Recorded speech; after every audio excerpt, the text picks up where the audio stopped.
It was when I went hitchhiking as a teenager that I first read the New Testament. In the back. On that occasion, the driver who picked me up was a Christian, and we got talking. He said if I wanted to find out about God, I should read the Gospels. I wasn't travelling through the Egyptian desert at the time. I was actually on my way down to Exeter, hitching along the A303. But it was a turning point. And when I got home, I read the four Gospels, Matthew, Mark, Luke, and John, and I think really it was John that struck a chord with me, with its deep sense of Christian mystery, and its poetry, and its mysticism. That day was the first step on a journey that led to my ordination as a priest in the Church of England. But what I didn't know then was that these Gospels were only a fraction of the information we have about Jesus. In fact, over the last century, discoveries here in the Egyptian deserts have revealed that in the first 400 years after Jesus' death, there were in existence more than 20 Gospels, 15 apocalypses, and nearly 50 other texts about Jesus. So why do we only know of the ones in the New Testament? This is the story of a battle of words that spread across continents, that led to intrigue, forgery, condemnation. A battle in which texts fought against each other for acceptance in a fledgling faith. And what was at stake was the kind of faith that Christianity would turn out to be. If the Gospel of Peter had won out, Christians today might believe that Jesus never died. If the Gospel of Philip had won, Mary Magdalene might have been hailed as the first pope. If the infancy narrative of James had been accepted, I would have learned in Sunday school that a child called Jesus caused his teacher to wither on the spot just for reprimanding him in class. In fact, if any of the different texts had ended up in the New Testament, Christianity today would look very different, or perhaps it wouldn't have survived at all.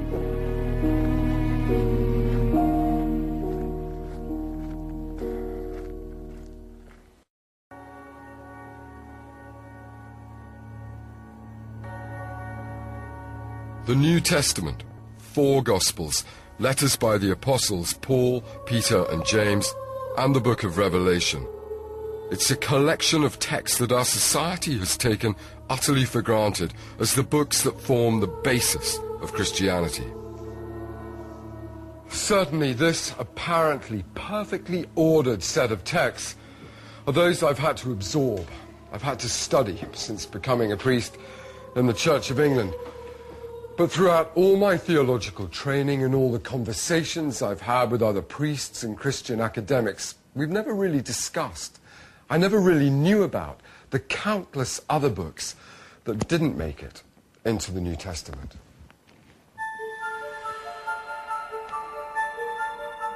This film is the story of my journey to uncover this treasure trove of lost literature, and through it, the very different forms of Christianity it represents. What I've discovered through them is a religion far removed from the sanguine, organized movement I believed it to be.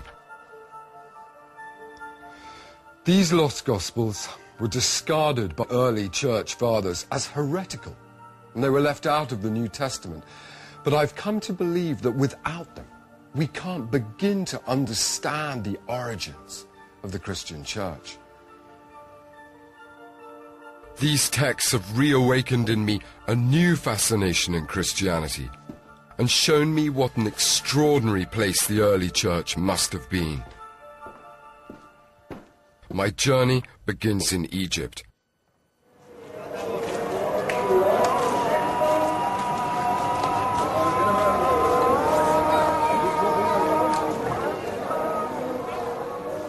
The metropolis of Alexandria was home to Athanasius, one of the most powerful and colourful Christian bishops in history, who lived and worked in the city in the 4th century AD.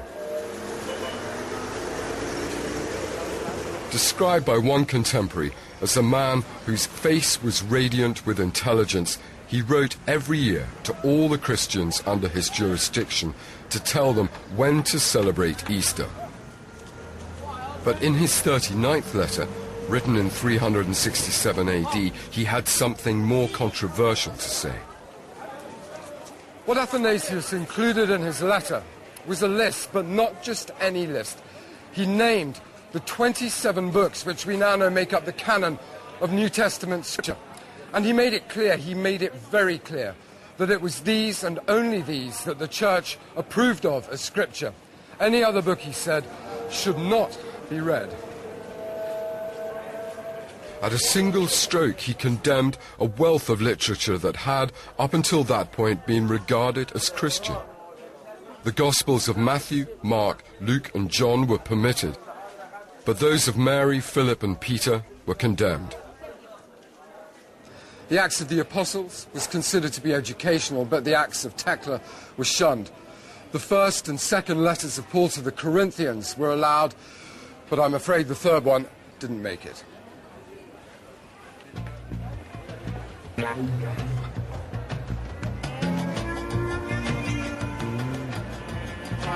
Hammadi. Athanasius' edict was remarkable because it was the first time anyone in the top echelons of the church hierarchy had suggested that only certain books would be tolerated.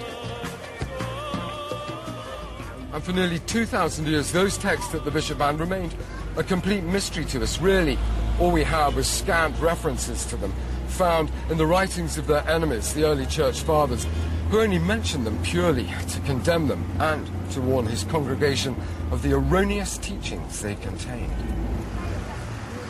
And perhaps this might have remained the case if it wasn't for a chance find in December 1945, a discovery that forced scholars to completely rethink the nature of early Christianity.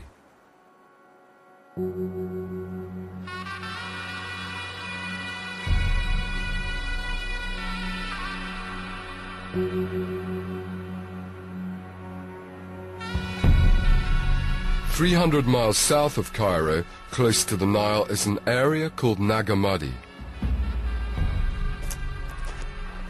It's an extraordinary place, made more so by what was found buried here just over 60 years ago. A library of papyri books containing more than 50 individual works from early Christianity, the majority previously unknown. I've come here with Professor Bart Ehrman, who's devoted the last 30 years to studying this period of history. Well, this is where they discovered the manuscripts. There were 7 farmhands from the nearby village of Al-Qasar who were out digging for sabak, which is nitrate-rich soil in this area that they use for fertilizer. The 7 of them were digging near one of these boulders, and one of them hit something in the ground and uncovered it, and it turned out it was a skeleton. Next to the skeleton, they found a jar. An earthenware jar, reddish color, that stood about 2 feet high. What was in it? And the jar was, they didn't know at first because the jar was sealed, in fact. There was a bowl over the top, and they were afraid to open the jar because they thought there might be an evil genie inside. And then after some reflection, they realized there might be gold inside, and so they smashed into it with their mattocks. And there wasn't gold or genie. There were some codices, some books. The books form the most significant collection of lost Christian writings. The manuscripts date from the 4th century, but some scholars believe they may have been composed much earlier. They include several Gospels about Jesus. But the man they describe is unrecognizable from the Jesus found in the traditional books of the New Testament. This was a Jesus who didn't die, who took revenge on his enemies, and who kissed Mary Magdalene on the mouth. These were shocking and challenging texts, never before seen by a Western scholar. And although it was known they'd existed in antiquity, they'd been lost for nearly 1,500 years. What these documents show us is that in the early centuries, in the 100 or 200 years after Jesus died, there were alternative visions of what Jesus was all about and what Christianity was supposed to be, different understandings of who God was, or even how many gods there were. And most of these documents claim to be representing the views of Jesus himself. And so these provide us with an alternative vision of what Jesus himself might have actually taught during his public ministry.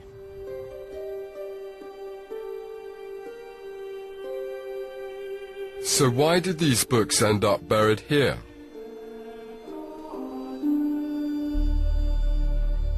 Well, scholars believe they came from a nearby monastery from the 4th century, now in ruins. The texts may well have belonged to the monks who lived here. And when Bishop Athanasius issued his stern edict, they should have got rid of those books, deemed heretical. But they couldn't bring themselves to destroy them, perhaps because they found wisdom and consolation in their words.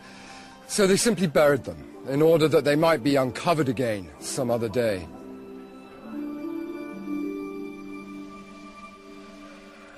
There's even a rumor that the skeleton found with the scrolls belonged to a slave ordered by the monks to carry the 13 books to their burial place, and then murdered to prevent him from revealing their secret.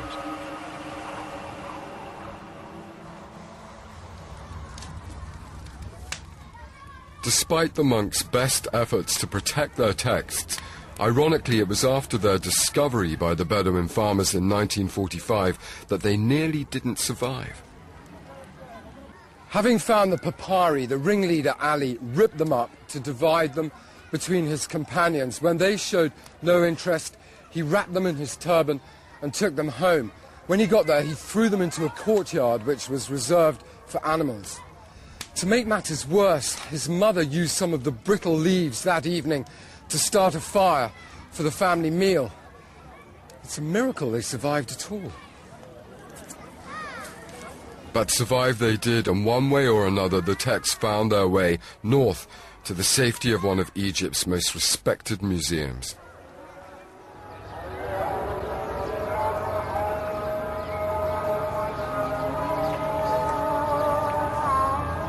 This is the Coptic Museum, and it's here that the Nag Hammadi scrolls are now housed. This is fantastic. Yeah, it really is. I want to find out just what it was about them that made the leaders of the early church feel it was necessary to condemn them as heresy. Coptic stonework. My companion is the distinguished Coptologist Stephen Emmel, who spent over 30 years conserving and studying the texts. Amongst the manuscripts found were many fragments of Gospels not included in the New Testament. One such text is the Gospel of Thomas, unusual because it was discovered in its entirety. It's attributed to, although not proven to be, the work of one of Jesus' disciples, famous in the New Testament as Doubting Thomas. He's the apostle who refused to believe in Jesus' resurrection until he saw it for himself. The Gospel penned in his name is a collection of 114 sayings ascribed to Jesus, written in Coptic, the Egyptian language from the beginning of the Christian period. Its style and central message is very different from that found in Matthew, Mark, Luke, and John. It begins here. This is the subtitle to the previous work. And then a new work begins. These are the secret words that the living Jesus spoke, and Didymus Judas Thomas wrote them down.